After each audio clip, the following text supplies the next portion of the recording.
I've been obsessing over my tabletop campaign. I've been trying to make it feel like Total War, and I finally worked out how most of it should work. Mostly, probably. It's far too hot for this. I've been obsessed with Total War, I think my whole life. I've played since Shogun 1, which I think was the first game. What always kept me coming back to Total War was the campaign map. The battles are obviously, undoubtedly amazing, but you end up spending more time managing your settlements, managing your resources, capturing new cities, building them up. That's what kind of got me thinking, wouldn't it be good to have that as part of a campaign? And as you know, I've been building up these massive War Master armies for the last few years. And I was thinking, what could make it really entertaining for us playing and you watching is to make it feel like my favorite computer game and probably a lot of people's favorite strategy war game. So I'm on version 4 now, and throughout the versions we had a basic one when we started this campaign that meant we could track resources and recruit armies and build buildings that will recruit certain units. And that was pretty good for the start, but then we started adding things like tech trees to unlock progressions for your faction. I still think we're pretty weak there because you need a lot of progression. Each progression has to be meaningful, and not everything transfers in a one-to-one basis from what playing a PC game is like to working on the tabletop. Resources is something we added at the start. Initially I thought, oh, maybe you could have certain regions for certain types of, maybe it's food production, or perhaps it's, mining, something like that. But at the start, it was just too complex to try and track that kind of thing. So we just made the kind of generic RTS gold thing. Each faction started with 5,000 gold. A little bit in like Total War, you have a starting amount. And then it's up to you to make certain buildings that give you gold per turn, or capturing a new region. Or if you're the Orcs, there's a pillage mechanic which gives you extra gold. Or if you're Gondor, there's an economy building that you can build, and the Gondor player has built that, and it gives him extra gold per turn. And this, of course, gives you more gold to recruit, build more buildings, do more tech progression. And the way we've been tracking that is incredibly manual. I'm just writing it down in a Drive document. As you can imagine, that's a lot of work for me, not only having to paint it and come up with the rules, I've got to track what the player's progress is as well. And I'm not the best at doing this kind of thing. I actually struggle to understand most rule sets. It takes me a long time. I don't know if anyone else here feels like that. You read the words, it goes in, then you come to play a game, you forget it all.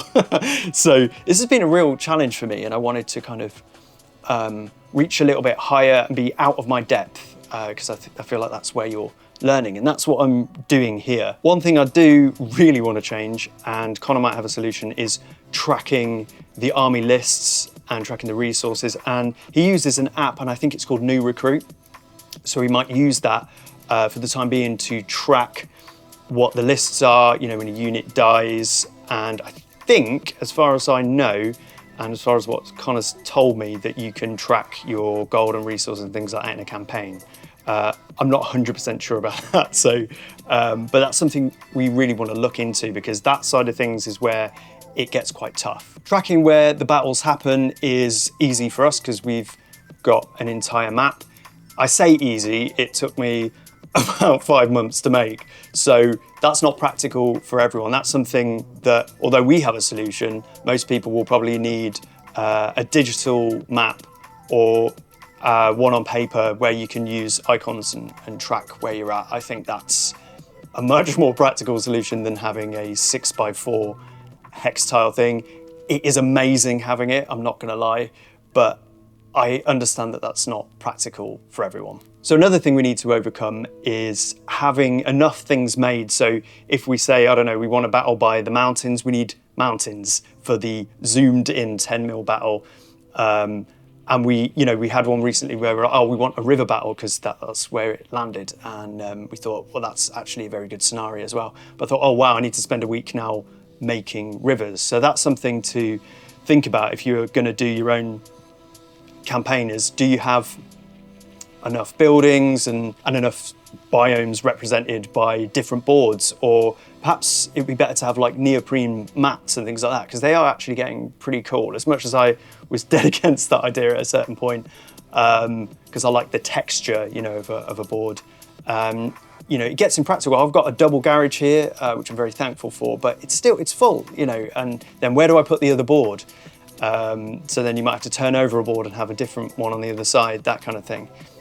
So it's a lot of making things. A lot of people have asked, you know, is it just, are you making it up as we go, or is it based on their decisions? It is based on their decisions, but when they make those decisions on the grand strategy map, I then have to think, wow, I might have to scramble to make those assets, or if they've recruited a certain unit that I don't have, I need to paint that.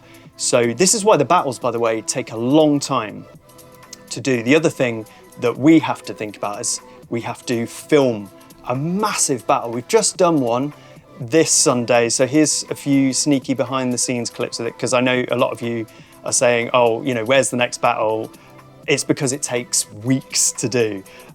We film a battle, and it's quite grueling actually, especially if you're filming it over hours and hours and hours. The one we did on Sunday was just the movement phase alone took like 3-4 hours. That's something that we're working out, having a streamlined production. Although come September, for me, that's going to change because my work situation is going to change then. I'm going to have a lot more free time to do this. So that is going to be amazing. And we can do so much more with this campaign. So what exactly am I building here? I kind of love the idea of the sandbox feel of Total War. And, you know, you have a battle and there are wider consequences on the board. And it's not, I think the problem I always have with having battles and, you know, points and stuff, it's always about whether it's balanced point-wise and all of that stuff. And for me, I'm not a competitive gamer. It's just not for me. So I don't really, that kind of turns my brain off. And then it kind of loses that feeling of perhaps an asymmetrical situation based on the consequences of a long drawn out campaign. And then, you know, there's a desperation in that battle. You feel that in Total War, you're totally outnumbered. Can you find a way to strategically win the day? And then if you do lose, then there are wider consequences like, oh, do I have enough resources to recruit an army? Do I have enough time to recruit an army in time before they, you know, come and try and siege my capital? These are the kind of things that I want these campaign mechanics to do. And we're getting closer to something like that. Again, this is all in its like, I don't know, what do they say? It's beta stage. So, you know, we're at V4 and it's just, it needs filling out and I need to send it to some people to review. So one thing I do want to do is send it to the War Master Committee for them to have a look at, perhaps suggest some things, and maybe even if it's good enough, integrate it into those rule sets. I don't know, that might not work, but I think it's worth a try. This is my first time. I'm sure there's gonna be so many problems, so many holes in this thing. Basically what I'm saying is it needs more than me to make this into a system that can work for everyone to play. It works for us because a lot of the time we're just making sure that it's fun, you know, and like, is the scenario cool? And do the players feel like they're making decisions that give them agency, that kind of thing. And we're getting close to that. I understand this is a bit of a weird video, especially for my usual viewers, just me and my laptop going through some rules that I made up. But you know, here we are. So let's have a little look under the hood of the campaign system so far, at least the bits that I think are coming together anyway in version 4. So turn sequence, so we have like an income phase, which is, you know, any controlled regions or buildings or economy buildings that you have. We add that all together and then the income can then be spent on various different things.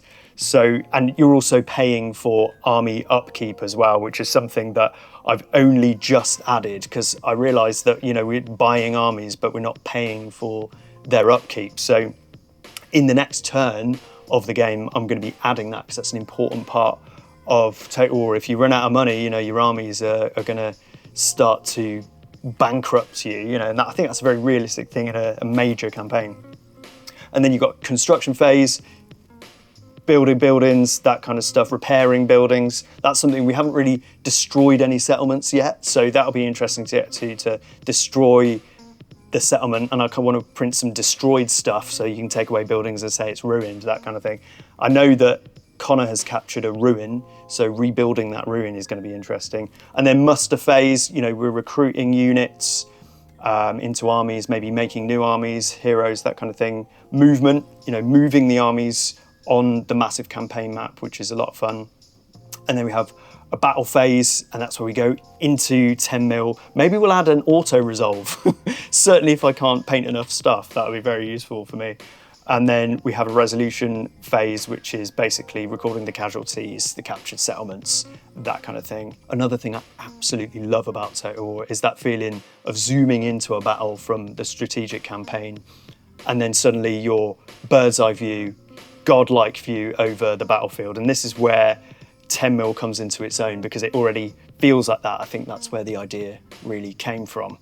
And now obviously you have generals. Generals are so important in War Master Revolutions, which is the core rule set we're using. And I felt like that had that Total War-like feel. Although, unlike Total War, if your generals mess up an order, your units cannot hear that, and then essentially things can go very wrong. There's a blunder sheet where, if rolling a certain thing on the dice means your unit could just run away or something, which is kind of cool. It's a bit of a quirk of War Master and not to do with Total War, but it's quite cool. And here's something quite interesting. So recruitment capacity is something that I haven't really added yet, but is very important, or at least I've been really loose with it. I think in Total War it's like a 20 unit stack, isn't it? I think going forward we're going to have to do that to be honest, control the size of these battles. So here's a good example. So we're filming a battle currently, and I don't know how many units there are per side, but there's definitely more than 20. And like I said earlier, the movement phase took 4 hours to film. So there is a cap of what you can do in reality anyway. So I feel like the recruitment cap will help us do that. There's a few things that we're doing behind the scenes that I don't think we're representing very clearly on the campaign map yet, and that's how long units take to recruit. And I think that's still a little bit soft in terms of producing the videos right now, as we're sort of just trying to introduce the general concept to ourselves and to you guys as well. It's quite a lot to try and represent that effectively in a video. So this last campaign section, that sort of represents like 2 turns. So I might start saying in the videos how many turns that represents and how long it takes to recruit. It's interesting because in a video we want to have that, but when we play in a game, we're happy to wait and we're patient with that because we're enjoying the game. But in a video, it's a little bit different to represent absolutely every macro detail of it. So I think the most important thing is that currently we are actually fighting these battles. The campaign map decides where the battle happens, and then we actually fight those battles. Like I say, maybe later on we could have a auto resolve based on a dice roll. Might be quite interesting. Maybe not that interesting for a video though, to be fair. Just auto resolve, and that'd be a short video, to be fair, wouldn't it? So here's a few things we've lost in successive versions of the game. Originally, I had a sort of strength-based system. The strength of an army dictated how many units it had in it, and if it lost a battle, it lost strength. The problem was, well, like, what does that really mean in terms of transferring to what units you have and why you have those units? So I think that was lost before we even played the second battle, really, as an idea.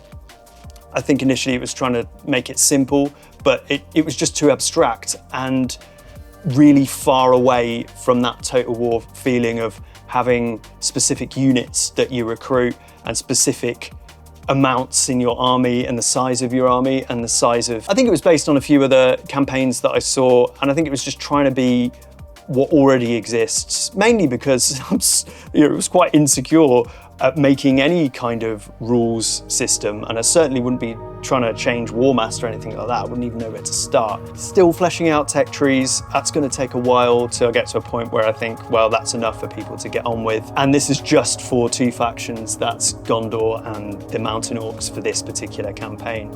So eventually when we do get to the War of the Ring, we're really going to have to flesh this out. I feel like that's going to be a real group effort, and by then hopefully a lot of people have become interested in developing the rules, and I think the community can then jump in.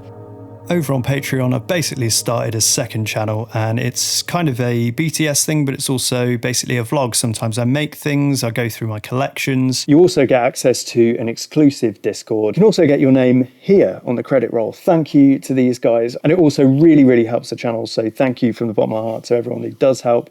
And maybe you'd like to go over there and check it out, because at the minute it's getting harder and harder to have a YouTube channel and to run it and to, you know, live a normal life. What is a normal life? The last campaign map overview video did incredibly well, and I'm very grateful for that.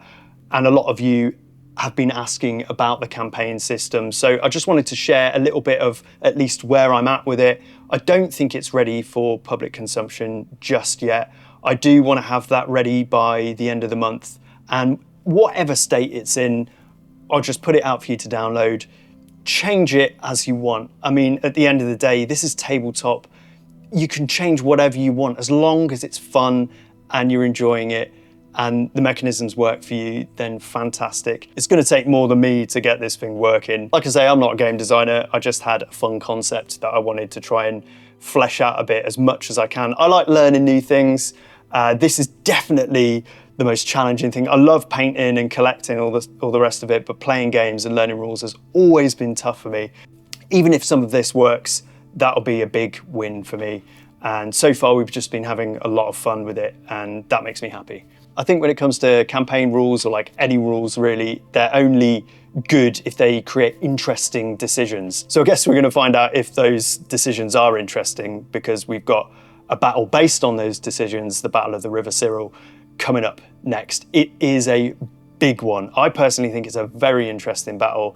It's kind of like a river chokehold thing. Here's some more shots of that and us behind the scenes. We've had to split it into two, so we filmed part one this Sunday, and the next Sunday we're filming the next part, which is all about the combat and that kind of stuff. There's going to be a mountain of dice, I think, in this one.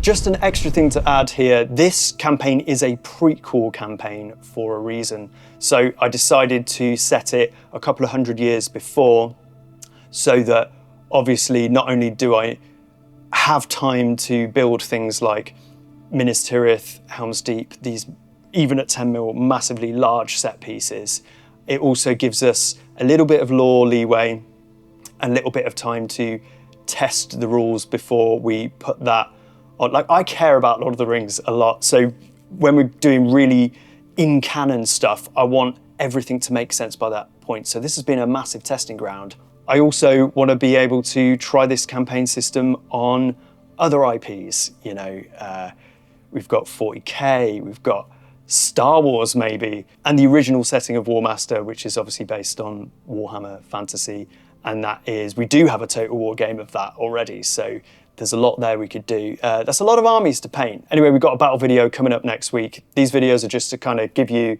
an idea of what's going on behind the scenes, which is, there's a lot. So stay tuned, there's a lot more coming, and come September, October, I'm hoping to get out even more videos, better battles, more, I need more. You need more. I need more. Just more, basically. Okay, bye now.